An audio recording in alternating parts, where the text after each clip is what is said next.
The United Nations Security Council held an emergency meeting on Wednesday in New York on the crisis in Ukraine.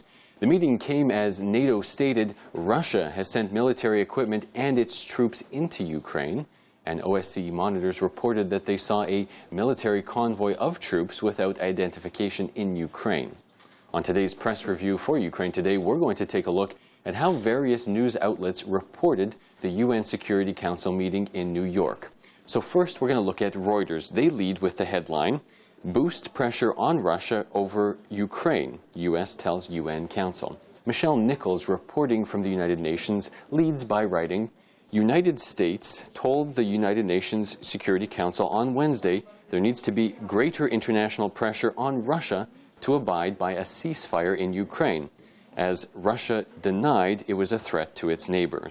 Nichols goes on to quote NATO on the Russian troop buildup, and then highlights comments from Russia's Deputy UN Ambassador, Alexander Pankin, who said that NATO's assessment was an empty statement and the usual propagandist falsifications. So next we turn to Al Jazeera. Their headline reads, "Russia fueling war in Ukraine." They're taking a quote from the U.S. ambassador to the United Nations. Similar to the format of the Reuters article, Al Jazeera quotes Samantha Power and then goes on to give the Russians' perspective, also listed in the Reuters piece. But in the Al Jazeera article, they finish by giving a bit of commentary from their correspondent in Moscow, who said, "It is not good timing for a military offensive on either side, with winter fast approaching.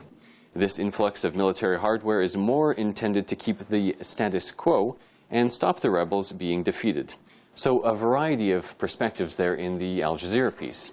Claims on dispatching of Russian troops to Ukraine a propaganda concoction, according to the Russian Federation ambassador to the UN, that's Alexander Pankin. The Itar Tass piece quotes Pankin at length, where he talks about Ukraine spreading rumors of a Russian invasion. Unlike the Reuters and Al Jazeera articles, Itar Tass did not list the statement from NATO regarding Russian troops in Ukraine, nor did it highlight the comments from Samantha Power, blaming Russia for fueling the conflict in eastern Ukraine.